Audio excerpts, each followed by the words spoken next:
Tao po, ako po si Zefreya. Ako po yung tumawag sa inyo sa telepono kahapon at naghahanap ng trabaho. Bungad ng isang balingkinita na dalaga at nasa tapat siya ng malaking tarangkahan ng isang mansyon. May daladalang backpack at traveling bag si Zefreya habang kinakalampag ang gate. Sinikap pa ng dalaga na tumingin sa loob kung may makikita ba siyang tao na maaari siyang pagbuksan sa mga oras na iyon. Sandali lang, iha! Sigaw na matandang babae at nagmamadali din itong makalapit sa gate. Malawak ang ngiti ni Zefreya nang pinagbuksan na siya ng ginang at nang tignan siya nito ay natulala pa nga sa kanya. Tila nakakita ng anghel ang matandang babae. Hello po, ako po ulit si Zefreya. Galing po ako sa probinsya ng San Agustin. Muling pakilala ni Zefreya sa kanyang sarili. Napatango na lang ang matanda at hindi magawang iiwas ang tingin nito sa kanya. O sige, pasok ka, iha. Ang aking amo ang kausap mo kahapon at sa katunayan ay ikaw lang nag-iisang tumawag para mag-apply bilang katulong. Wika pa ng matandang babae. Ito mismo ang mayordoma na si Aling Corazon. Magandang balita po yan, Manang. Kasi po for sure, tatanggapin na nila ako, di ba po? Masayang tanong ng dalaga at napailing si Aling Corazon dahil hindi niya iyon natitiyak. Hindi yun magandang balita, iha. Alam ng lahat kung gaano kasungit ang aming amo. Kaya kaunti lang ang nakukuha namin kasambahay. May iba nagre-resign na agad. Mahabang pahayag ng ginang at humaba pang kwento nito habang naglalakad na sila papasok sa loob ng mansyon. Sanay na si Zefreya Villaforte sa magagandang bahay, kaya hindi na siya namangha sa mga nakikita niya ngayon. Isa siya sa tagapagmana ng Villaforte Rancho. Mayaman din ang pamilya ni Zefreya at lahat ng mga luho niya ay nakukuha niya sa isang pitik lang. 3 silang magkakapatid. Siya ang nag-iisang anak na babae at bunso. Sa katunayan, ay tumakas lang ang dalaga mula sa kanila nang malaman niya na ipinagkasundo na pala siya ng kasal ng kanyang mga magulang. Kung kaya't napagpasyahan na lamang ni Zefreya na umalis na muna pansamantala sa kanilang rancho. Sakto naman naghahanap ng bagong katulong ang pamilyang matagal na niyang nais kilalanin. Sa malawak na salis ng pamilya de Guzman, ay naroon pala ang mag-anak. Nag-uusap-usap sila habang nagkakape. Palinga-linga naman sa paligid si Zefreya at hinahanap na niya ang isang lalaki. Isa sa dahilan kung bakit gusto niya magtrabaho siya sa pamilyang ito. Si Nicolo de Guzman ay isang mahusay na architect. Nakikita niya sa mga internet ang proyekto nito. Talagang humangalalo si Zefreya sa binata. Sa edad na 29 ay wala pa itong asawa o kahit man lang girlfriend. Ayon sa resources niya. Wala dito si Nicolo. Pagtataka ng dalaga dahil hindi niya makita ang binatang anak ng mag-asawang de Guzman. 18 years old noon si Zefreya. Sinubukan niya noon na magmaneho ng bago niyang sasakyan kahit pinagbabawalan pa siya ng kanyang ama.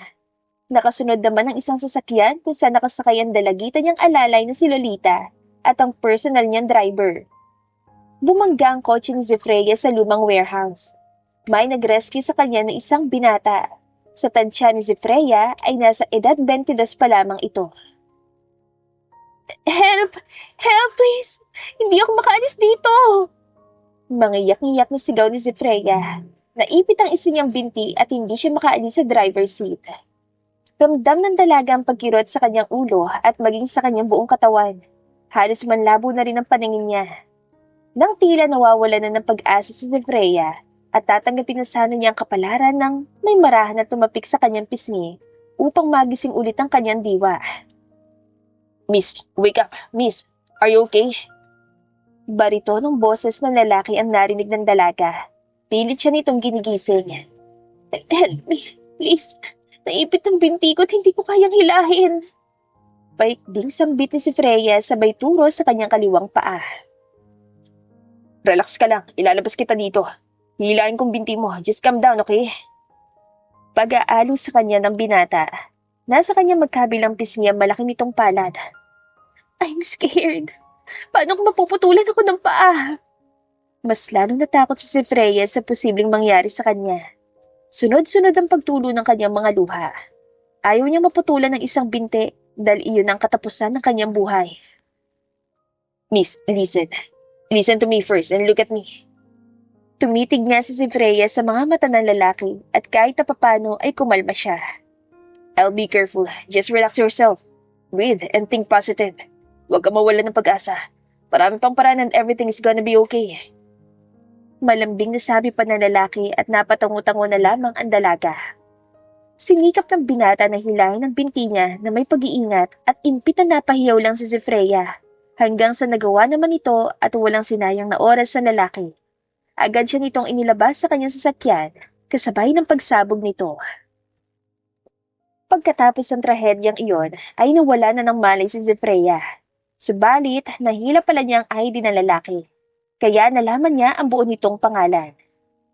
8 taon nang nakakaraan at last year lang nagkaroon ng lakas ng loob ang dalaga na hanapin ang kanyang tagapagligtas. Madali lang naman itong hanapin dahil kilalang pinakamayaman sa bansa ang pamilya nito. Si Nicolo de Guzman, ang savior ni Freya. Kaya gusto niyang tumanaw ng utang na loob, ang pagsilbihan ng binata at ang pamilya nito. Ikaw si Freya? Ano naman ang apelyido mo, iha? Seryosong tanong ni Senyora Abel, titig na titig din sa dalaga. Nag-isip na muna si Freya, hindi niya pwedeng gamitin ang apelyido niya dahil sinabi na niya na galing siya sa probinsya ng San Agustin. Mabubuking siya ng maaga. Vargas po. Freya Vargas po ang buong pangalan, senyora. Magganang nasambiti si Freya at matamis pa niyang initian ng senyora. Tinigdan pa siya nito mula ulo hanggang paa. Ang huling ginawa ng senyora ay hindi inaasahan ni Freya. Nilapitan siya nito at mabilis na hinawakan ng kanyang kanang kamay. Kumunot ang noo ng senyora. Anong trabaho mo bago ka dumating dito, iya? Ito po ang una kong trabaho, senyora. Kapag pinalad po ako na matanggap nyo at kahit na anong klase pa ho ng trabaho, kaya-kaya ko. Well, no wonder na malambot ang kamay mo. Let's see kung anong kaya mong gawin. Usal ng ginang, tila bibigyan pa yata siya ng challenge ni Senyora Avel. Naroon din ang pamilya ng senyora, pero hindi man lang ito tumingin sa kanyang direksyon. Mabilis na itinago ni Freya ang magkabila niyang kamay. Paano kasi? Katatapos ko lang nagpa-manicure last week. Bulong niya sa kanyang sarili at huminga na muna ng malalim. Iha, pumunta ka na sa second floor. Katukin mo ang pangalawang pinto na makikita mo roon at dadalhin mo ito. Agara na utos sa senyora sabay bigay sa kanya ng isang tray. Naglalaman niyon ng kape at cassava cake. Doon lang napukaw ang atensyon ng pamilya nito. Ma, ayaw ni kuya nang dinadalan siya ng pagkain sa kanyang silid. Sabi ng isang lalaki na anak mismo ng ginang. Tumahimik ka muna riyan, Rico. Sita ni Senyora Abel sa anak. Kung ganun po, tinatanggap na ninyo ako? Masayang tanong ni Freya sabay kuha ng tray. Ang lapad-lapad pa ng ngiti ng dalaga. Depende kung magagawa mo ng tama yung trabaho. Sige na, magtrabaho ka na. At hindi na nga nag-aksaya pa ng oras si Freya at agad na siyang pumanhik sa pangalawang palapag upang gawin ang kanyang unang trabaho. Napahinto ang dalaga na makita na niya ang pangalawang pinto sa second floor. Subalit may naba siya doon na, "Do not disturb." Dadalhan ko lang naman ng merienda ang anak ni Senyora Avel at malay natin na siya na pala lalaking hinahanap ko, di ba? Kumatok na muna si Freya bago niya binuksan ng pinto at tinulak pa ng isa niyang paa upang hindi siya mahirapan sa pagpasok. Senyorito, nandyan ka ba? Papasok na po ako, ha? Dahan-dahan ang naglakad ang dalaga at sa laki ng silid na iyon ay matagal niyang nahanap ang bedroom. Katulad din ito ng kwarto nila sa rancho. May sariling sala at kumpleto ang mga gamit niya doon. Bagyang nanlaki ang mga mata ni Freya na makita na niya ng tuluyan ng binata. Padapa itong nakahiga sa malaking kama at walang saplot na pang-itaas. Makapal ang kumot na lalaki, pero bakit tila nakikita ng dalaga ang maumbok na pang-upo nito? Ay, ano ka ba naman si Freya? Kung ano-ano nang pumapasok sa isip mo. Sita niya sa kanyang sarili. Tumingin sa bedside ang dalaga at balak niyang ilagay doon ang tray sa kagigisingin na muna ang senyorito. Subalit hindi pa man ilalagay yun ni Freya nang makarinig siya ng pamilyar na boses. Who are you? Malamig na tanong ng lalaki at nang lumingin si Freya ay nagulat siya na makita ang hubad itong katawan. Ay! Malakas sa tili ng dalaga nang nabitawan niya ang tray at diretsong nahulog yun sa sahig. Napapikit siya nang makarinig ng ingay mula doon. Stupid! Sino ka ba at basta ka nalang pumasok dito sa kwarto ko? Hindi mo ba binasa nakasulat sa pinto? Wala pa ring emosyon na tanong ng lalaki at naramdaman ni Zefreya na bumangon ito. Muli lang napatili ang dalaga nang marahas na hinatak ni Nicolo ang braso niya. Ouch! Ramdam ni Zefreya ang pagbaon ng mga daliri nito sa kanyang balat at talagang masakit yon. Walang salitang namutawi sa bibig ni Nicolo at basta na lamang niya hinila si Zefreya palabas ng kanyang kwarto. Mama! Malakas ang boses sa sigaw ng binata. Ouch! Dahan-dahan naman po, senyorito. Nasasaktan po ako eh. Reklamo ni si Freya at nagpupumiglas siya mula sa hawak nito. Nasa pangalawang palapag lamang sila dahil malinaw pa rin sila nakikita ng pamilya nito mula sa baba. What's wrong, Nicolo? Casual na tanong ng senyora ni hindi man lang ito nabahala sa pagsigaw ng anak sa nakikita na hatak-hatak ni Nicolo ang dalaga. Sino na naman hubang babae dinala niyo dito sa kwarto ko? Ilang beses ko na po sinabi sa inyo na ayoko ng babae na naglalabas-masok sa akin silid. Paggalit na sigaw ng binata. Sa puntong yon ay tila nakaramdam ng takot si Zefreya dahil hindi ito ang inaasahan niya mangyayari. Akala pa naman niya ay magandang una nilang pagkikita ni Nicolo at makikilala siya nito. Ayaw mo kasing bumaba para magmerienda tsaka bitawan mo siya, sinasaktan mo siya, Nicolo. Strict ang saad ng ina ng lalaki. Doon lang tila natauhan si Nicolo at agad niyang binitawan ng babae subalit na magtama ang kanilang paningin ni Zefreya ay natigilan siya. Parang pamilyar kay Nicolo si Zefreya. Ang mas lalong ikinagulat niya ay ang maamo nitong mukha na iba sa mga nakikita niya na dinadala ng mama niya sa kwarto. Kakaibang ganda ng dalaga na pasado na maging artista o modelo. Muling hinaklit ni Nicolo ang kamay ng babae at inilapit niya ang mukha niya rito. You look so familiar. Sino ka? Teka lang po, bitawan niyo muna po yung kamay ko. Kanina mo pa ako inahawakan eh. Reklamo ni si Freya at napanguso pa siya. Napabuntong hiningang binitawan nito ni Nicolo at inusisa niya ulit ang dalaga. Just answer me.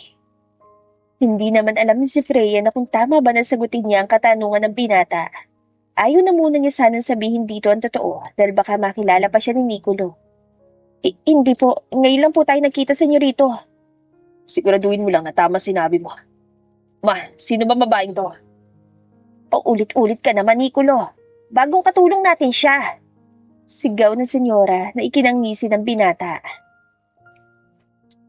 Ganun o ba? Palayasin niyo na ho siya, ma. Nagbasag lang naman sa loob ng kwarto ko yan. Unang araw pa lang niya, palpak na siya sa trabaho niya. Wala talagang kwenta. Malamig na sabi ni Nicolo at sa kanya tinalikuran si Zefreya. Naiwan na nakatulala na lamang ang dalaga, hindi niya inaasahan ang inasal ni Nicolo. Ang layo ng ugali na una niyang nakilala. Akala nga ni Zefreya ay mapapalayos na siya, pero parang natuwa pa sa nangyari ang senyora. Alam mo, Iha, hindi naman talaga ganyan ang panganay ko. Bugnutin lang siya pero mabait yan. Kaya simula ngayon, siya nang pagsisilbihan mo. Pakiusap sa kanya ni Senyora Abel at bakit tila nagdadalawang isip na si Zefreya. Ganon ho ba? Mabuti ho akong ganon. Sabi na lamang ng dalaga at awkward pa siyang umiti. Hinatid naman siya ng mayordoma sa kanyang magiging silid at magpahinga na muna raw siya. Nang nasa maid's quarter na si Zefreya ay sa kanya inilabas ang kanyang telepono at saglit niya lang itong binuksan upang makita kung meron siyang natanggap na mensahe mula sa kanyang ina. Unang pinakinggan ng dalaga ang voice message na natanggap niya mula sa mami niya. No, Zefreya, you can't do this. Bumalik ka sa bahay at alam ko na hindi mo kayang mabuhay sa labas na wala kami. Please, honey, umuwi ka na. Baka sa tono ng boses ng mami ni Zefreya ang pag-alala at halos maiyak na nga ito. Nag-voice message din si Zefreya upang kapanipaniwala na nasa mabuti siyang kalagayan. Don't worry about me, ma'am. I'm gonna be okay. Just let me do this po, para din po sa sarili ko. Ayoko po na lagi ako nakadepende sa inyo ni Daddy. Dapat matuto rin po ako na maging independent and please, sabihin niyo po kay Daddy na huwag na niya ako ipakasal sa ibang lalaki. I promise, ma'am, na babalik po ako. Very, very soon po. I love you, ma'am and Daddy. Please take care. Bye. Agad ding pinatay ng dalagang kanyang telepono at humiga na sa maliit niyang kama. Napangiwi pa siya dahil hindi yun komportable, lalo na't malikot siyang matulog. Pero okay na to, kaysa naman wala akong mahihigaan. Mas masakit sa sahig, no? I can't even imagine na matutulog ako dyan. Magagalit si mami kapag nalaman niya na natutulog ako sa sahig. Naiiling na sa atin si Freya at napatingin na lamang siya sa kisame. Bakit kaya ganoon na lang kasuplado si Nico? Parang nagbago na agad siya. Sa bagay, 8 years na lumipas. Kinabukasan ay nagsimula na si Freya sa kanyang trabaho at inutusan na naman siya ng senyora na dalhan ng agahan ang suplado nitong anak. Here we go si Freya. Sambit ng dalaga sa kanyang sarili at sinadya na niyang lakasan ang pagkatok sa pinto. Napangiwi na lang siya dahil nanakit ang kamay niya. Kumatok na po ako, senyorito, kaya papasok na rin po ako. Binuksan na nga ng dalaga ang pinto at nagtungo sa bedroom. Marahan lang ang paglalakad niya dahil baka madulas na naman sa kanyang kamay ang daladala niyang tray. Subalit paulit-ulit lang yatang mangyayari ang eksena kahapon. This time, inakabungguan na talaga ni si Freya si Nicolo. Tumama ang mukha niya sa matigas nitong dibdib at amoy na amoy ng dalaga ang pabango nito. Mariin na lamang na napapikit si Nicolo dahil sa pangalawang pagkakataon ay may nabasag naman sa loob ng kanyang kwarto. Stupid! Inis na sermon ng binata kay Freya at dahil iba na ang kasuotan niya, ay natalsikan na siya ng bubog sa kanyang binti na mula sa nabasag na baso. Pumalaho agad ang iyak ang dalaga dahil sa kirot na naramdaman niya. Hindi naman kasi siya sanay na nasasaktan kahit maliit na sugat lang. Goodness, bakit bang clumsy mo, miss? Ang aga-aga, nagbabasag ka na naman. Umarang ka kasi sa daraanan ko, senyorito. Malamang sa malamang magiging clumsy ako niyan. At ngayon, ako pang sisisihin mo. Hindi ka kasi tumitingin sa dinaraanan mo. Tumitingin naman ako ah. Ikaw lang to hindi nagbigidan sa akin at hindi ka umiwas gayon nakikita mo na may dala akong tray. Matapang sigaw ulit si Freya at dahil naghalo-halo ang emosyon niya, ay hindi na niya napigilan pa na hampas-hampasin ang dibdib ni Nicolo dahilan na napakunutan noon nito. Pinangko na lamang ni Nicolo ang dalaga at pabagsak pa niyang hinagis sa kanyang malaking kama si Freya. Napasingap siya na makita na naalog ng gusto ang maganda at balingkinita na katawan nito. Napatingin pa si Nicolo sa mahahaba at mapuputi nitong binti. Napaiwas siya ng tingin dahil litaw na litaw yon. Bakit tila sobrang ikli ng kasuotan ng dalaga? Dapat kahapon ka pa pinalayas ni Mami. Hindi mo pa magawa ng tamang trabaho mo. Sermon na naman ni Nicolo at umiiyak pa rin si Freya na ngayon ay dahan-dahan ng bumangon. Napatingin pa sa binti nitong may sugat. Gitnang hindi makatingin ng binata sa ayos ngayon ni Freya. May dugo! May dugo! Natatarantang sigaw ni Freya at nang makita ni Nicolo ang sunod-sunod na pagpatak ng mga luha nito, ay tila nakaramdam naman siya ng kirot sa kanyang dibdib. Marahas na napasabunutan lamang si Nicolo at nagtungo sa banyo upang kunin ang first aid kit. Kumuha na rin siya ng tubig sa palanggana sa maliit na towel. Naririnig pa rin ni Nicolo ang pag-iyak ni Freya. Nang makalabas siya, ay umupo siya sa gilid ng kama at tinitigan ng babae. Lumapit ka rito. Pasalamat ka't magandang gising ko ngayong umaga. Kahit naiinis ako sa pagiging clumsy mo. Sumunod naman sa kanya si Freya at humihina ng paghikbi nito.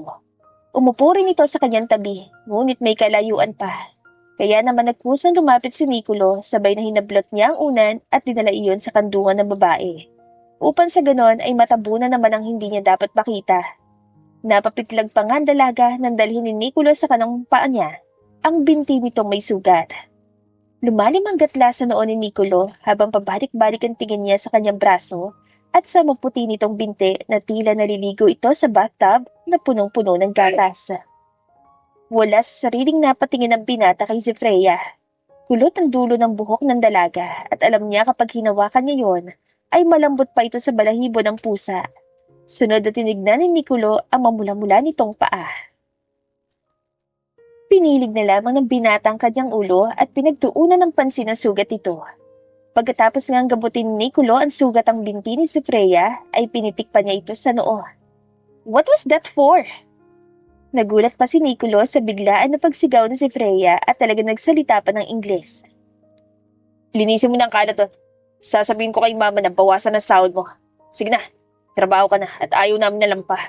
Gawin mo na maayos ang trabaho mo. Nakasimangot ang bumaba sa kama ang dalaga at nang mapatingin kay Nicolo ay inirapan pa niya ito. Lumapit nga si Freya sa kalat niya na puro bubog nang mabilis siyang pinigilan ng binata. Hinablot nito ang kanyang kamay. Lampa ka na naman. Baka mamaya yan, masusugatan na naman ang daliri mo. Balak mo pa yata kudin ng isa-isa. Kumuha ka na lang ng walis doon. Bilisan mo. Seryosong utos ni Nicolo. Hindi malaman ng dalaga ang pagbabago ng isip nito at kung dapat ba niyang ikatuwa na concern nito na muli siya masusugatan. Sige po, senyorito. Tugon si Freya sa kanyang hinanap ang walis at dustpan. Bumalik din siya agad na makita na niyang hinahanap at ibinigay yun sa lalaki. Ano pang ginagawa mo dyan? Tutulong ako, senyorito. Sinabi ko bang tumulong ka? Ano pang gagawin ko kung hindi ako tutulong sa inyo? Hindi na kailangan ng tulong mo rito at mas lalo ayoko magtagal ka pa sa kwarto ko. Lumabas ka na bago pa katakalad ka rin. Babala ng binata kay Freya at nagitngit agad siya sa inis. Pwede mo naman akong pagsabihan nang hindi mo ako binabantan at saka, maging mabait ka naman kahit konti lang. Alam kong isa ka na sa aking amo, pero bigyan mo naman ako ng respeto kahit kasing laki lang niyang hinliliit mong daliri. Ma-appreciate ko pa. Hindi ka wala nang magpakumbaba kung minsan. Seryoso at mahabang pahayag ng dalaga saka patabog siyang lumabas ng kwarto ni Nicolo. Mas lalo lang nananaban na si Freya sa ugali nito. Hindi niya akalain na to the highest level ang pagiging red flag ng karakter nito. Kaloka siya. Mapandin lang talaga mukha ng isang tao. Perpektong tignan, pero sungit-sungit naman. Woman hater yata ang lalaking yan eh. Reklamo pa ni Freya sabay padyak at agad nang umalis sa tapat ng pinto ng kwarto ng lalaki. Napagpasyahan na lamang ni Freya na hanapin ang mayordoma ng mansyon at magtatanong na lang siya kung anong pwede niyang gawin. Gusto pa rin naman niya magtrabaho. Nang may nakasalubong na isang lalaki si Freya, balak niyang iwasan yon nang humarang naman sa dinaraanan niya at nang sinubukan ng dalaga na duman sa kabila ay ganon pa rin ang ginagawa nito. Mainit ng ulo ni Freya pero mas dumoble pa yon sa ginagawa ng lalaki ngayon sa kanya. Sisitahin na sana yun ng dalaga nang makilala niya ang lalaki. Si Rico na nakababatang kapatid ni Nicolo. Good morning po, senyorito. Nakangiting bati ni Freya, ngunit hindi niya nakagawian ng yumuko bilang paggalang, kaya taas noon niya pa rin sinalubong ang malamig na tingin ng binata. Himala na, hindi ka pinalayas ni Mama. Gayong palpak ang trabaho mo kahapon. Nakangising saad ng lalaki at walang ngiti sa mga labi ni Freya. Sa isip-isip ng dalaga ay magkasing ugali lang magkapatid, lalo na magkatulad ang paggamit ng salitang pinalayas. Ikaw rin ba, senyorito, kailangan ding turuan ng good manners at rumespeto sa mga tauhan niyo? Alam mo ba nagsisimulan salitang respeto kung karespe-respeto rin ng isang tao? Kung nagpakita ka ng pangit na ugali, ganun din ang babalik sa'yo.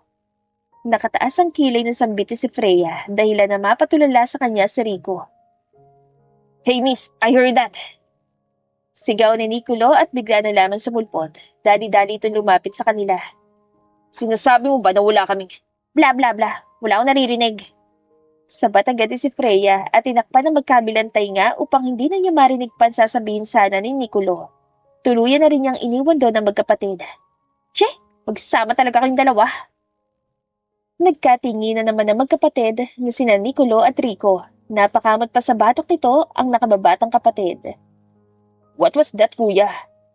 Bakit akong tinatanong mo niyan? Ikaw ang kausap niya kanina. Balik na sabi ni Nicolas sa kapatid.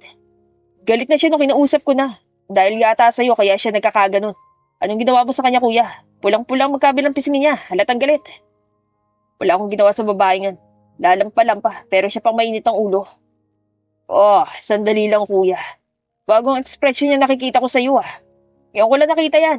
Galit ka na parang hindi. Don't tell me, interesado ka sa bagong katulong ni Mama.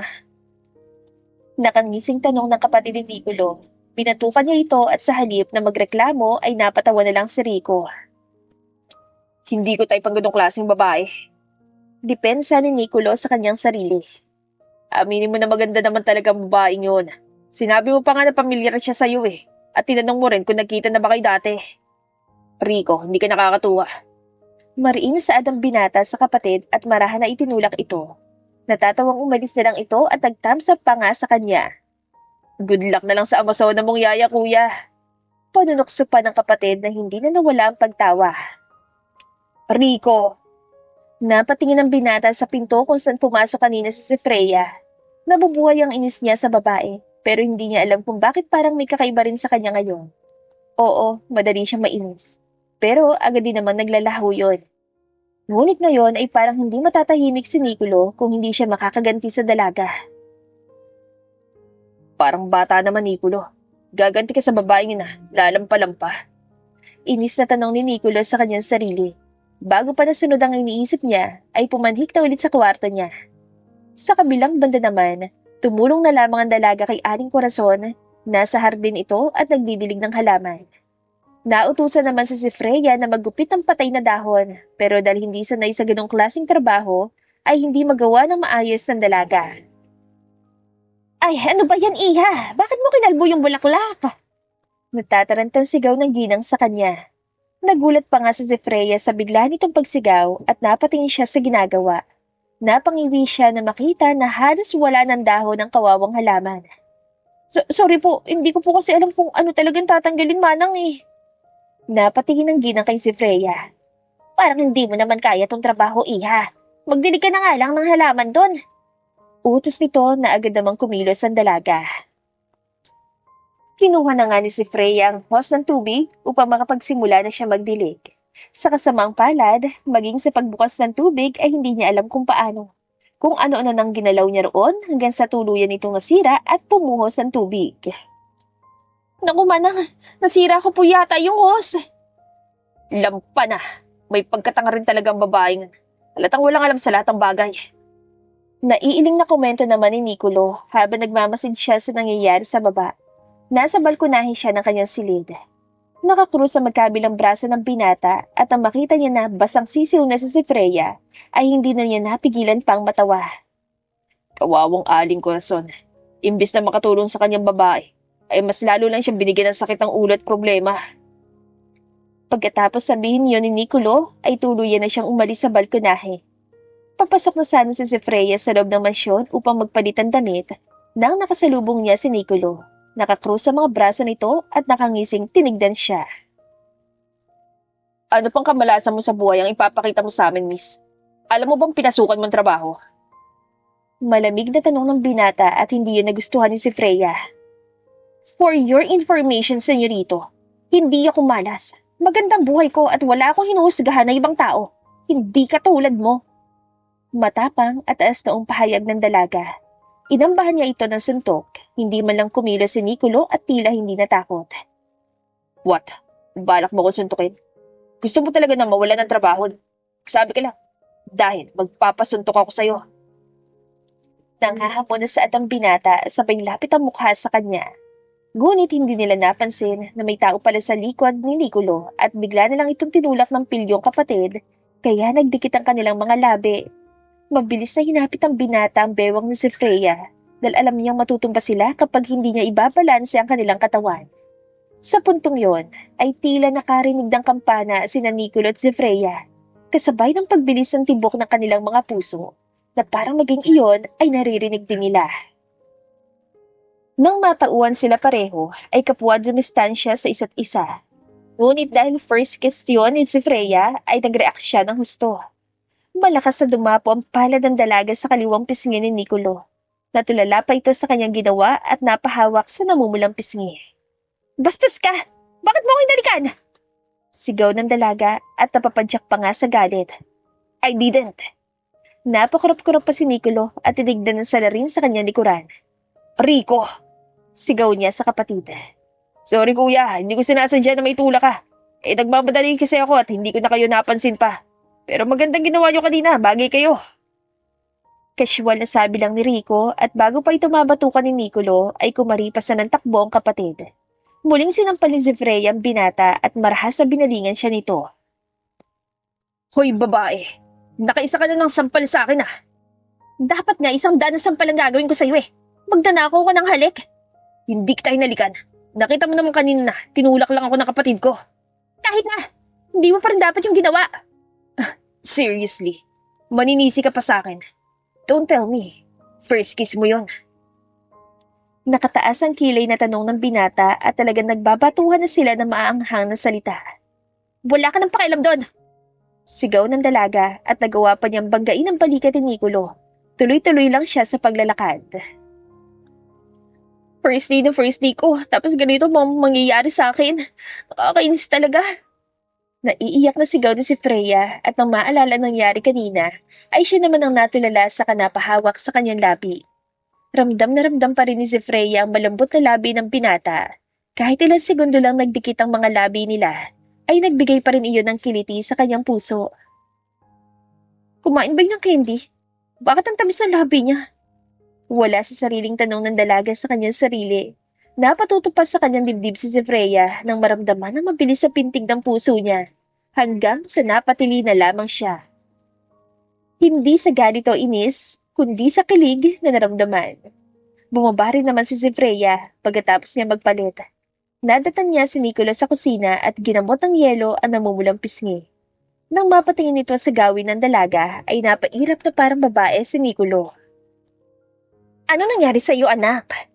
Bunga na tanong ni Senyora Avel na kapapasok lang sa loob ng kusina. Nilipitan nito ang kanyang anak. Sa pagiging clumsy ko, may sumampalo sa akin, mama.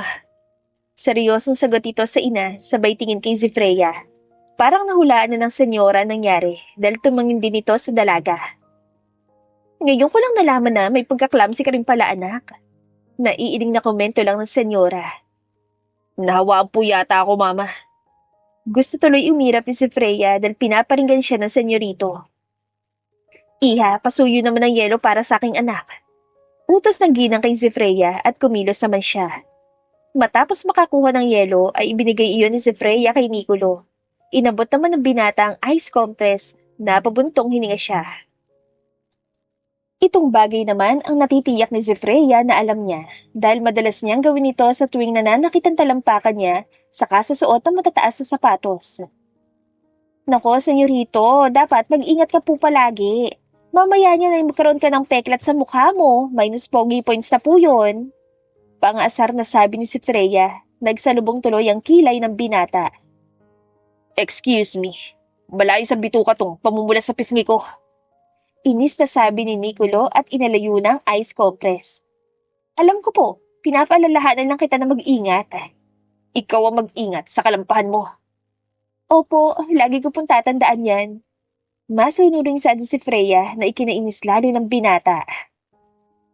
Hindi nakapagpigil si Nicolo. Tumayo siya at pinisil ng mariin ang malambot na pisngi ng dalaga. Ouch! Daing ni si Freya at pilit din niyang inaabot ang mukha ni Nicolo upang gumanti rin. Natigilan lang silang dalawa na may tumikim at si Senyora Avel lang pala yun. May sakit ka ba, anak? Bakit parang bumabalik ka sa pagkabata? Ang kulit po ng bago mong yaya, mama. Siya po talaga yung makulit, senyora. Nagturoan pa nga si Nicolo at si Freya na parang batang nag-aaway.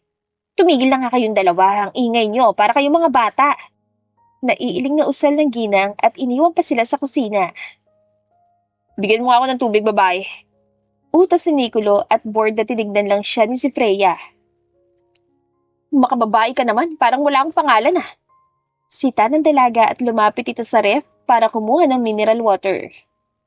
Dali mo na lang sa kwarto ko. Bilisan mo, ayoko na mabagal.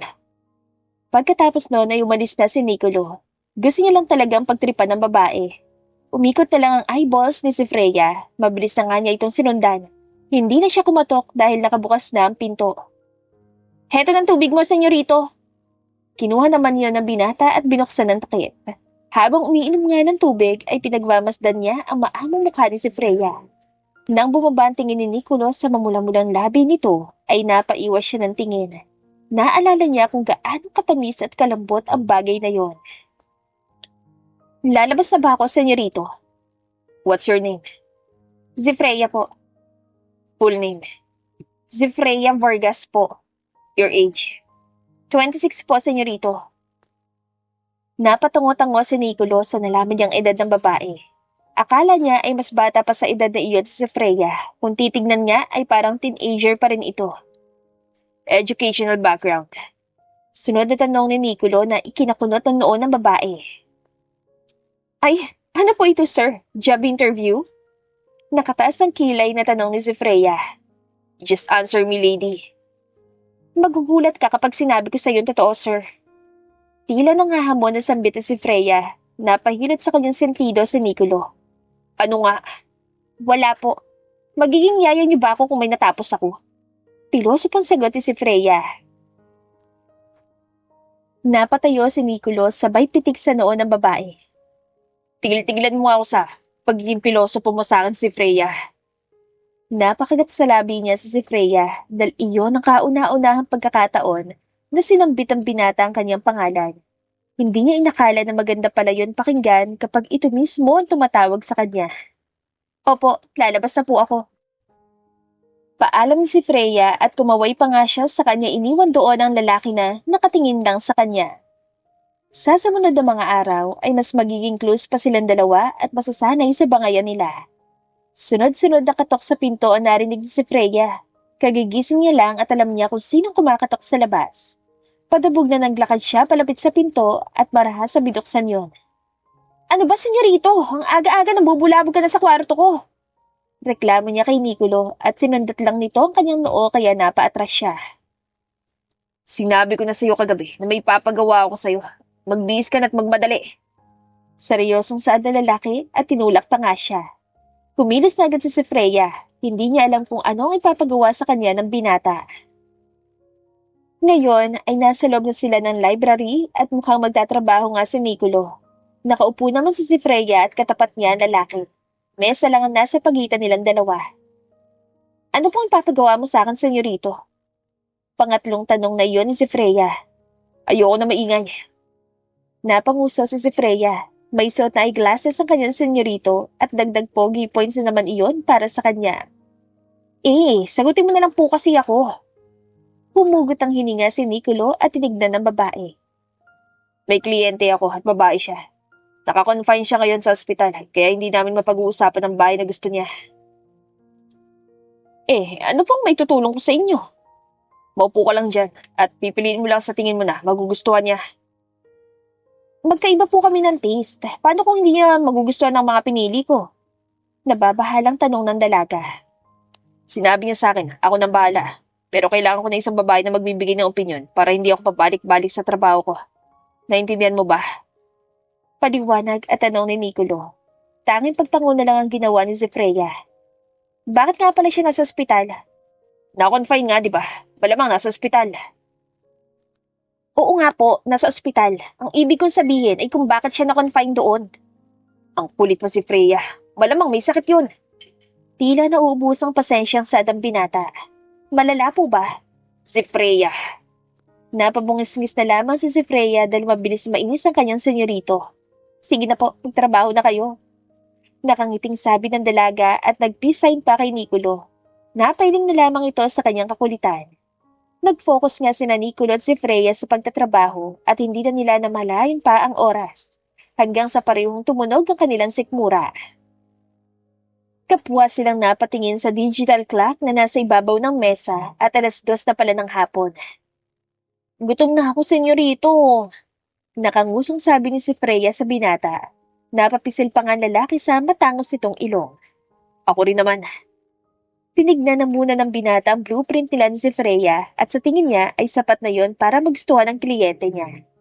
Mahusay rin namang magbigay ng opinyon si Freya at hindi masyadong nahirapan si Nicolo. Lumipat ang tingin niya sa dalaga nang ipatong nito ang ulo sa lamesa. Senyorito, pakiramdam ko po, nanghihina na ako sa gutom. Nanginginig na po mga binti ko. Parang batang sumbong ni si Freya at ramdam na talaga niya ang gutom. Okay na to. Ipapakita ko na lang sa kanya kung pwede na. Tara, lumabas na tayo at kumain. Anyaya ng binata sa kanya at agad nang tumayo si Freya. Nang makarating sila sa kusina at magpapahanda pa lang sana si Nicolo ng pagkain nang sinabi ng kanilang kasambahay na wala nang natirang pananghalian. Alam niyo naman po nagtatrabaho ko dito sa bahay, ma. Bumaba ka kasi sa oras ng pananghalian, hindi yung magkukulong ka sa library. Bali walang sambit ni Senyora Avel. Ba naman, magluto na lang kayo, mabilis lang yan. Sabi lang ng kanyang ina at hinayaan sila sa kusina. Nagkatinginan pa sila Nicolo at si Freya, umiling ang dalaga. Huwag mo kong utusan, senyorito. Hindi po ako magaling magluto. Bumuntong hininga si Nicolo. Kahit magaling ka, sa tingin ko, hindi mo na rin kaya magluto pa. Tingnan mo nga mukha mo, namumutla ka na si Freya. Hindi alam ni si Freya kung bakit nakita niya na para nag-aalala na rin sa kanya ang senyorito.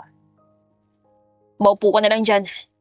Marahan na utos pa ni Nicolo, kahit hindi siguro sasabihin yun ng binata, ay iyon din ang gagawin ni si Freya. Pinapanood lang ng dalaga si Nicolo na ngayon ay gumagawa ng sandwich at nagtimpla pa nga ng gatas. Pagkatapos noon ay inilapag na sa harapan niya. Kainin mo na muna yan habang nagluluto pa ako. Mamaya niyan, makikita ko na lang na nakabulagta ka na sa sahig. Pahiyag ng lalaki at kumagatin ito sa hinandang sandwich. Lumapad tuloy ang ngiti ni si Freya. Thank you po, senyorito. Makakasurvive na ako nito. Ilang sandali pang pinagmamasdan ni Nicolas si Freya. Masaya nito sa sandwich na kinakain. At saka siya nagsimulang magluto ng kare-kare. Isang oras din ang ginugol ni Nicolo at nakapaghain na agad siya ng kakainin nila. Amoy palang masarap na! Namamanghang sabit ang dalaga at napapikit pa ito na parabang nais damhin ang amoy ng niluto ni Nicolo. Next time, ikaw naman ang magluto. Kababae mong tao, hindi ka marunong. I wonder kung kaya mo bang magpainit lang ng tubig. Paano nga ba magpainit ng tubig, senyorito? Inosenteng tanong si Freya na ikinailing na lamang ng lalaki. Sabi ko na nga hindi ka marunong kahit ang dali-dali lang gawin. Sorry naman po. Magpaturo ka kay Aling Corazon. Paano kung mag-aasawa ka na? Sino magluluto para sa pamilya mo? Lalo na sa magiging anak nyo. Punot ang noong tanong ni Nicolo. Napaisip naman si Freya. Ang pumasok nga sa kanyang isip ay marami siyang kasambahay upang ipagluto sila at hindi na yun problema sa kanya. Kukuha ko ng yaya. Siya magluluto para sa amin. Magpapakahirap pa ba kami, senyorito? Kukuha ng yaya? Oo naman po. Kung ganun, mayaman na lalaking gusto mong pakasalan. Napukaw tuloy ang interes ni Nicolas sa babae. At iba talaga ito kung mag-isip. Tila nakalimutan kung ano rin ang trabaho nito sa kasalukuyan. Bakit po pala natin pinag-uusapan ng tungkol sa pagpapakasal? Wala pa po yun sa isip ko, senyorito. Bata pa ako, no? Sa ating dalawa, ikaw po yung dapat na mag-asawa na. Natatarantang sambit ng dalaga. Mahinang napahalakhak si Nicolo. Bata pa pang 26 si Freya. Sa panahon ngayon, marami nang bumubuo ng pamilya kahit wala pa sa edad at sa tingin mo. Ano bang saktong edad ng pag-aasawa? Wala po sa edad, senyorito. Ang pagpapakasal ay isang mahalagang desisyon sa buhay ng isang tao. Paliwanag ni si Freya. Alam niyang wala pa siyang karanasan tungkol sa pakikipagrelasyon, pero pumasok na sa kanyang isip ang aral na pinamala sa kanya ng mga magulang. You think so? Nakataas ang kilay na tanong ni Nicolo at matiim niyang tinitigan ang dalaga. Marriage is not just about love, but also about preparing for life's challenges. Siguraduhin na kayo ay parehong handa sa mga responsibilidad at pagsubok na darating. Dagdag pang sambit si Freya. Natahimik ng ilang sandali ang binata at parang nagproseso pa sa kanyang isip ang sinabi ni si Freya. Naintindihan naman ni Nicolo ang message na yon. Ngunit mas pinagtuunan niya ng pansin ay ang pagsasalita nito ng Ingles at kakaiba ang accent nito, na para bang sanay na magsalita ng ganoong klaseng lingwahe ang dalaga. You know what, si Freya? Po? Hindi pa rin nawawala sa isip ko to. Alam ko nagkita na tayo dati. Pero wala lang akong maalala. Malakas lang ang kutob ko na hindi ito ang una natin pagkikita. Ako rin po. Pamilyar ka rin sa akin. Tinignan din ni si Freya sa mga mata nito si Nicolo at tagtagal iyon ng 5 minuto bago sila nag-iwas ng tingin sa isa't isa. Sabihin mo na lang sa akin kung kailan tayo na nagkita. Matagal na akong curious tungkol doon. Bigyan mo lang ako ng clue. Walang clue, senyorito. Umiiling na sa atin si Freya at nilisian pa niya ito. Kung gano'n, naalala mo kung kailan tayo una nagkita? Usisa pa na lalaki at tumango-tango lang din si Freya. Paano kung sabihin ko sa iyo na, ikaw ang dahilan kung bakit ako naging katulong mo? Tila nang hamon na tanong ng dalaga na ikinagulat naman ni Nicolo. Napaayos pa siya ng upo sa narinig at sa lubong ang kilay na muling tinignan si Freya. Paano ako naging dahilan mo kung bakit ka nga nandito sa mansyon namin? Hindi ba yan dahil lang sa pera at kailangan mo ng pera? Hindi po. Ngiti-ngiting sambit ng babae at napabuga ng hangin sa bibig si Nicolo. Teka, huwag mo sabihin na, espiya ka. Akusasyon ng binata na ikinatawan ni si Freya. Sabihin na natin na, oo, ano pong gagawin mo sa akin, senyorito? Palalayasin mo na ba ako? Nope, not unless maganda yung dahilan mo. But still, I'm curious. Wika ni Nicolo na sinabayan din ng pag-iling. Alalahanin mo, senyorito. Oo na, sasabihin ko na sa'yo na hindi ito yung una nating pagkikita. Hindi sa mansyon nyo. Saan nga? Bakit ba ayaw mo sabihin sa akin? Nagkibit-balikat lamang si Freya at tumayo na siya para dalhin ang pinagkainan niya sa lababo. Senyorito, kanya-kanya po tayo ng paghuhugas ng pinagkainan natin ha. Nakangiting sambit ni si Freya. Ewan ko sa'yong babae ka, pinapasakit mo lang ang ulo ko eh. Muli lang napabunghalit ang tawan dalaga. Enjoy na enjoy talaga itong pahirapan si Nicolo na mag-isip at alalahanin ng first meeting nilang dalawa. Hindi nga nabigo si Nicolo dahil nagustuhan ng kliyente niya ang layout ng bahay nito at wala pa man daw ay excited ng babae. Bilang pasasalamat naman sa pagtulong sa kanya ni si Freya ay binilhan niya ng strawberry cake ang dalaga. Alam niyang mahilig ito sa cake sa ilang linggo nitong pananatili sa kanilang tahanan. Pa, nasan po si Freya? Agaran na tanong ni Nicolo pagka-uwi niya sa mansyon. Mali ko anak, hanapin mo na lang. May pagkamasungit na sagot lang ni Senyora Abel sa anak. Humalik lang sa pisngi nito si Nicolo at hinanap na niya ang dalaga. Sa kung saan na niya hinanap ang babae at parang kinakabahan na si Nicolo nang hindi niya makita si Freya. Hanggang sa makarinig siya ng tugtog ng piano na nagmumula sa music room. Namalaya na lamang ni Nicolo na dinadala na siya doon ng kanyang mga paa at doon niya nahanap si Freya na nagpapatugtog ng piano. Sa kauna-unahang pagkakataon ay inamin din ng binata na hindi lang basta pagkamangha ang kanyang nararamdaman para kay Freya. Natitiyak niya na mas malalim at alam ni Nicolo na mahihirapan niya siya makaahon. Parang isang professional na pianist ng dalaga at napaka-perpekto ang bawat galaw ng mga daliri nito na sinabayan ng marahan na paggalaw ng ulo. Hanggang sa natapos sa magandang pagtugtog dito ay naktulala lang si Nicolo. Senyorito, ano pang ginagawa mo dito? Gulat na tanong ng dalaga sa kanya nang sa wakas na napansin na siya nito. Marunong kang magpatugtog ng piano? Hindi naman masyado. Basic lang ang alam ko, senyorito. Baka sa mukha ni si Freya ang hiya dahil may isang tao ang nakasaksi sa kanyang talento sa pagpapatugtog ng piano. Pero ang ginawa mo kanina, hindi pang basic lang ang alam mo. Isang magandang musika na ngayon ko lang yata narinig eh. Seryosong sambit ang binata. Kinakabahan na tuloy si Freya. Kasi, madali lang din po na nag-practice nito. Pagdadahilan pa ni si Freya, professional din na nagturo sa kanya dahil bata pa lamang siya ay gustong-gusto na niyang matuto sa piano keyboard. 4 years old pa lang ako noon nung tinuruan ako ng teacher ko, kaya nasabi kong madali lang talaga matuto nito. Chill, nabutla ka na agad eh. Nagtatanong lang naman ako. Matagal na kaming may piano, sa aming magkakapatid. Ako lang hindi natuto sa instrumentong yan. Turuan mo ko kung hindi ako masyadong busy. Nakaramdam agad ng relief si Freya dahil hindi na siya pinagdudahan pa na lalaki. Napansin naman niya ang dala nitong box. Ano po yan, senyorito? Usisa ni si Freya sabay turo sa dala nito. Strawberry cake, gusto mo? Nakangiting tumango si Freya at kinuha na niya yon sa lalaki. Lumapit pa siya sa mesa para buksan yon. Napapalakpak siya nang makita na marami itong strawberry. Bakit ka bumili nito, senyorito? To be honest, binili ko yan para sa'yo. Dahil nagustuhan ng client ko yung layout ng bahay niya. Thank you sa pagtulong sa akin. Alam ko naman po kahit wala ang tulong ko ay magagawa mo rin na maayos ang trabaho mo. Mahusay kang architect eh. Nakangiting sambit ang dalaga at nag-thumbs up pa siya sa pinagtuunan ng pansin ng kanyang cake. Lihim na napangiti na lamang si Nicolo. Sanay na siyang marinig purihin ng mga tao, subalit iba pala talaga sa pakiramdam kung maririnig niya yon mula sa isang taong espesyal na sa kanya. Ayaw mo ba akong hatian sa dala ko, si Freya? Siyempre, share po tayo sa inyo rito. Hindi po ako madamot, no?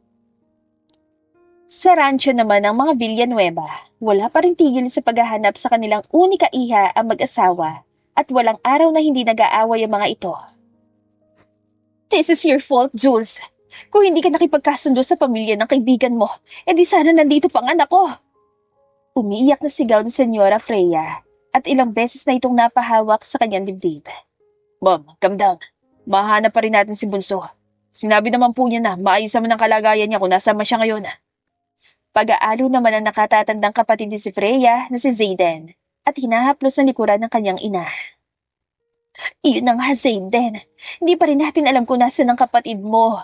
Hindi ako mapapanatag hanggat hindi ko nakakita si Freya. Jules, hanapin mong anak ko ngayon din. Inahanap na namin, mahal. Pwede bang huminahon ka muna? Kalmado ang sambitan daddy ni Freya.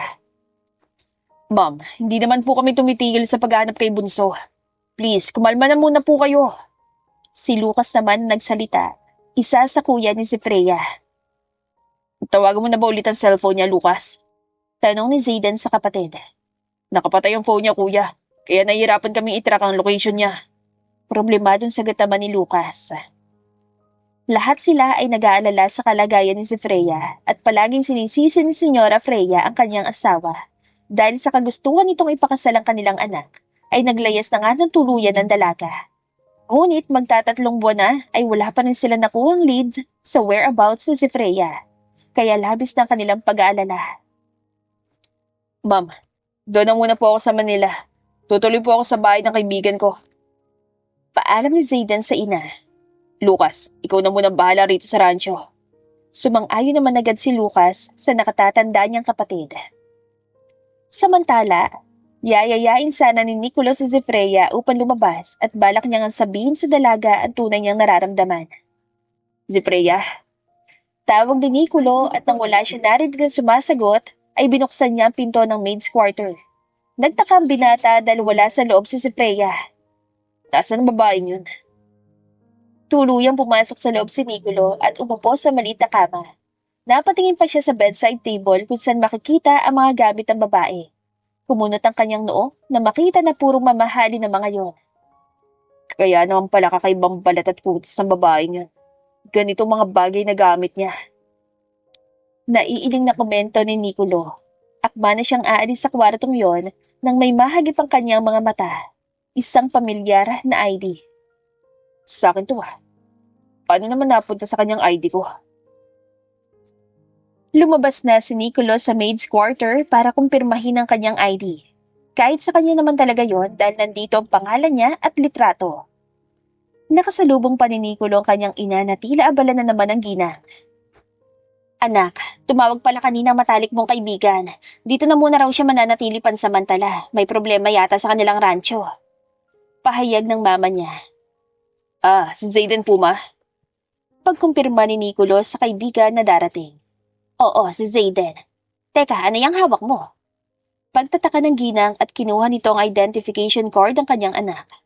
Bakit nasa iyo pa rin ito? Ano bang ibig niyo sabihin, ma? Sa akin po ito, di ba? Oo, sa'yo nga to, Nicolo. Pero hindi ba matagal mo na itong naiwala? Nasa last year ka na ng college noon, pero nangangailangan ka pa rin ng ID. Nakiusap ka sa akin na magpagawa ulit ng ID dahil sabi mo naiwala mo. Kaya bakit hawak mo pa rin ito hanggang ngayon? Kopya na lang kasi ang nakuha ko dati. Naiwala ko po ito? Naguguluhan na tanong ni Nicolo. Parang ang labo na ng alaalang yon kaya hindi na siya sigurado pa. Basta naalala ko, kagagaling mo lang noon sa hospital, anak. Ano naman pong ginagawa ko sa ospital, ma? Ano ka ba namang bata ka? Ikaw tong mas bata sa ating dalawa, kaya ikaw ang dapat na nakakaalala nun, anak. Galing ka sa ospital dahil may na-encounter kang aksidente. Hindi literal na ikaw. Sabi mo isang babae ang iniligtas mo noon bago pa man sumabog ang sasakyan. Alalang-alala nga ako nun sa'yo dahil akala ko ikaw ang aksidente. Sa paliwanag ng mama ni Nicolo ay doon niya lang naaalala ang nangyari 8 years ago. Tama nga ang kanyang ina. Isang babae ang iniligtas niya noon. Napatingin si Nicolo sa babaeng kanina pa niyang hinahanap at ngayon ay mabagal na naglalakad patungo sa kanila. Napakurap-kurap na lamang ang binata dahil ang babaeng yon ay kamukhang-kamukha ni si Freya. Ikaw ang babaeng na aksidente 8 years ago. Yung naipit ang isa mong binte, tama? Agad na tanong ni Nicolo kay Freya nang makalapit na ito sa kanila. Nagulat naman ang babae. Ikaw yon. At kaya napunta tong ID ko dahil tama ako na ikaw ang babaeng inilabas ko nun sa kotse mo, di ba? Naalala mo na? Tanong ng dalaga at nagliring nawala ang pagkabahala nito. Halos mamatay sa pag-alala sa'yo nun ng kasama mong babae at driver mo. Pero teka lang, sa pagkakaalala ko, ay mayaman ka. Hindi po ako mayaman. Nakakotse ka nun. Masama magsinungaling si Freya. Seryosong sambit ni Nicolo at wala na yatang choice si Freya kundi ang magsabi ng totoo. Wait, taga San Agustin ka. Alam mo na may Villanueva Rancho doon, tama? Usisa ni Nicolo na ikinatango ni si Freya. Actually, Villanueva po talaga ang apelyido ko. Ang Vargas po ay pangalan yun ng pamilya ng mami ko. Pag-amin ni si Freya sa katotohanan, wala naman na siyang dahilan pa upang ilihim ang totoo niyang pagkatao. Oras na rin siguro para bumalik siya sa kanilang rancho. Isa kang Villanueva. Magkasabay na tanong na mag-inang sina Nicolo at Senyora Avel. Dahan-dahang napatango ang dalaga. Kung ganon, kilala mo si Zayden Villanueva? Kuya ko po siya, senyorito. Nahihiyang sagot ni si Freya sa bayuko at pinaglalaruan na niya ang kanyang kuko. Kuya, nandito na po si Zayden. Sulpot naman ng kapatid ni Nicolo na si Rico. Kasama nito ang matalik na kaibigan niya at ang nakatatandang kapatid ni si Freya. Good afternoon po, Tita Avel. Magalang na bati pa ni Zayden at parang bumagal pa takbo ng oras na magtagpo ang paningin nila ni si Freya. Nanlaki agad ang mga mata ng lalaki. Si Freya? Agad namang napatayo si Freya. Kuya, sorry. Why? What are you doing here? At bakit nakasunod ka pa ng ganyan? Sunod-sunod na tanong ni Zayden sa kapatid at nilapitan niya ito. Hinawakan sa magkabilang balikat. Kuya, halos maiyak na nga si Freya. Kuya, magpapaliwanag po ako. Hindi mo ba alam na kung gaano kami nag-alala sa'yo? Si Freya, 3 buwan. 3 buwan ka na namin hinahanap at palagi na lang nagkakasakit si Mommy dahil sa pag-alala niya sa'yo. Nang makita naman si Nicolo ang takot sa mukha ng babae, ay hinawakan niya sa balikat ang kaibigan. Bro, minahon ka. Natatakot na sa'yo ang kapatid mo. Pwede naman natin pag-usapan ang totoong nangyari kung bakit siya nasa poder namin. Sabi ni Nicolo kay Zayden. Natauhan naman si Zayden at nang makita na umiiyak ng kanyang kapatid, ay hinila niya ito upang yakapin. Sorry, bunso. Hindi ko sinasadyang pagtaasan ka ng boses. Hindi ko lang napigilan ang sarili ko. Sorry na, tumahan ka na. Hindi naman ako galit sa'yo. Mababa na ang tono ni Zayden kung kaya tumigil na rin sa pag-iyak si Freya. Kitang-kita naman ni Nicolo kung gaano kamahal ng kaibigan niya ang kapatid nito sa kabila ng ginawa ng dalaga. Napag-alaman nilang naglayas nga si Freya sa kadahilan na ipapakasal daw ito sa lalaking hindi naman ito mahal. Kumusta naman ang kapatid ko, Nick? Hindi niya ba pinapasakit ang ulo niyo? Tanong ni Zayden kay Nicolo habang nasa balkonahe sila ng mansyon. Makikita nila ang pagtulong ng dalaga kay Aling Corazon na sa hardin ng mga ito. Nung una niyang punta rito, palpak sa lahat ng trabaho ng kapatid mo. Ngayon, alam ko na kung bakit. Halatang hindi rin sanay. Baski nga ako, nagtataka. Hindi siya mukhang dukha na nangangailangan ng trabaho ng araw na yun. Mahabang paliwanag ni Nicolo. Kaya nga laging nag-aalala sa kanya si Mommy. Nakadepende yan palagi sa amin at hindi pa kaya mamuhay na mag-isa. Kahit sa tamang edad na siya. Bro, don't underestimate your sister. Nagawa nga niya maglayas sa inyo so far sa mga nakalipas na buwan. Nagiging maayos naman ang trabaho niya. But don't worry, hindi naman niyang pinahirapan dito. Dapat pala, noon ko pa naisipang pumunta rito sa inyo para mahanap po na agad ang kapatid ko. Wika pa ni Zayden. Panatag na rin ang kalooban niya dahil talagang maayos ang lagay ng kanilang bunso. Kung maaga mong ginawa yun, baka wala akong mararamdaman na special sa kapatid mo.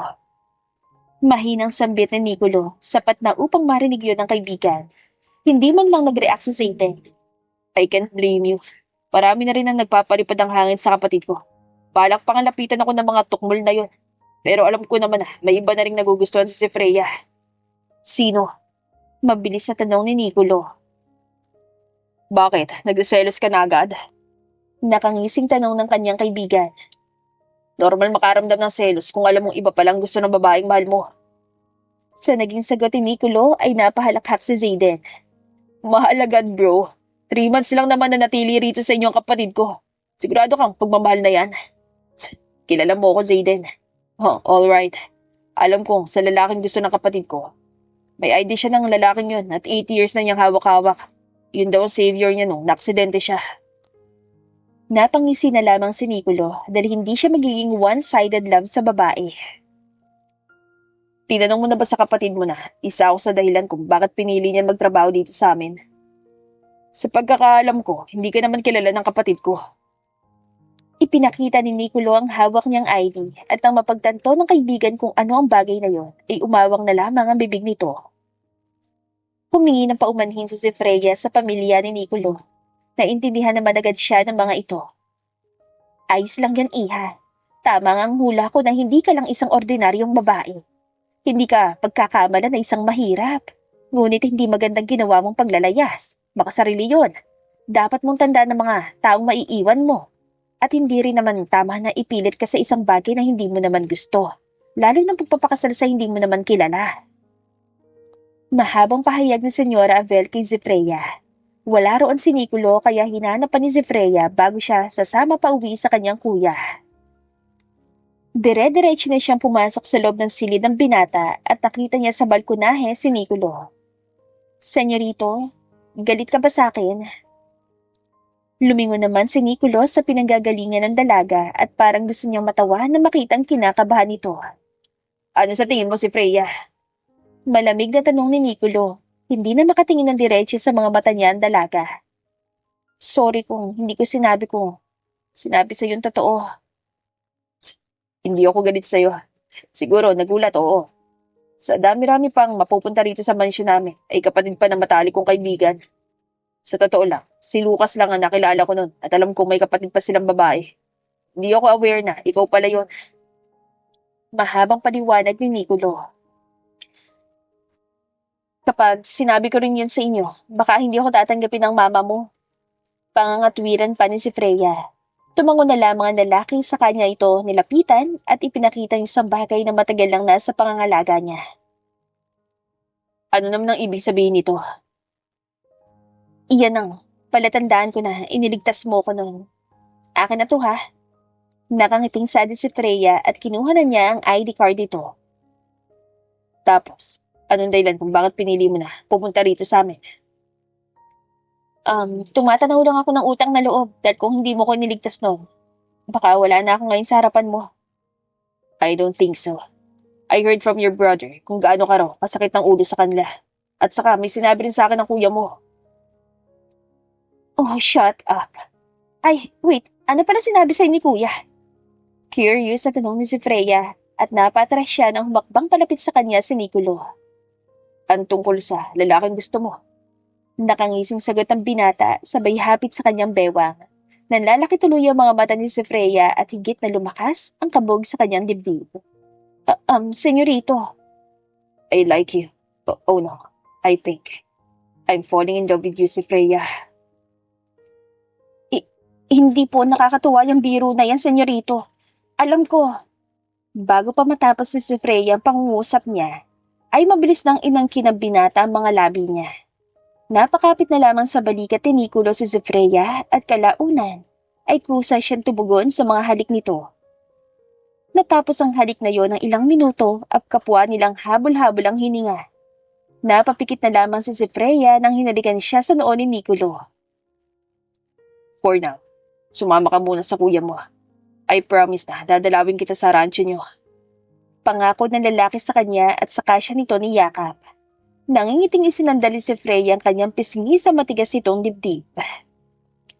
Hindi akalain ng dalaga na darating pala ang ganitong eksena na pwedeng-pwede niyang yakapin ang isang lalaki na matagal na niyang minamahal. Promise na pupuntahan mo ako doon? Pakiusap ni si Freya. Tumango lang ang binata at muli pa siyang hinalikan sa noo. I promise.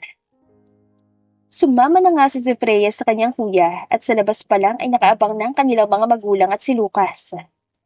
Honey! Umiiyak na tawag ni Senyora Freya sa kanyang anak at mahigpit niya itong niyakap. Kumusta po, Mami? Sorry po ha. Anak naman, gusto mo yatang mamatay ako ng maaga. Umiiyak na tanong ng mami ni si Freya. Of course not, Ma'am. I love you po. Sorry po sa ginawa ko. Dad, Kuya Lucas, sorry po. It's okay, honey. Ang mahalaga ay nakauwi ka na. Sorry din kung pinapangunahan ka ni Daddy. Gusto ko lang naman na i-secure ang magiging buhay mo kapag nawala kami ng mami mo at hindi sa lahat ng pagkakataon ay nasa tabi mo palagi ang mga kuya mo. Katulad mo ay magiging abala rin sila sa kanilang pamilya. Sambit naman ng daddy ni si Freya at yumakap din ito sa kanya. Naging panatag na nga pamilyang Villanueva dahil nakauwi ng kanilang unika iha. Ikinuwento na lamang ng dalaga nangyari sa kanya sa nakalipas na 3 buwan. Isang linggo pa lumipas saka nakabisita si Nicolo sa rancho ng Villanueva at nagulat pa ang mga ito dahil kasama niya ang buong pamilya upang mamanhikan. Ang bilis naman! Akala ko ba magsisimula ka pa lang na manligaw? Gulat na tanong ni si Freya. Napagpasyahan na lamang nila ang maglakad-lakad sa labas. Maaliwalas kasi ang panahon at presko ang hangin na tila humahaplos sa kanilang balat. Nililipad din ang hangin ang buhok ng dalaga. Well, pwede naman kitang ligawan kahit mag-asawa na tayo. Nakangiting sambit ni Nicolo. Mag-asawa agad? Nicolo, hindi ka ba nabibigla sa desisyon mong yan? Seryoso na ako sa si Freya. Ikaw rin naman, di ba? Oo naman. Kung hindi ako seryoso, hindi ikaw ang una ko naisip nung naglayas ako dito sa amin. Isa pa, dahil sa'yo, nagkaroon din ako ng lakas ng loob, no? Thank you, si Freya. Matapos sabihin niyo ni Nicolo, ay hinarap niya ang dalaga.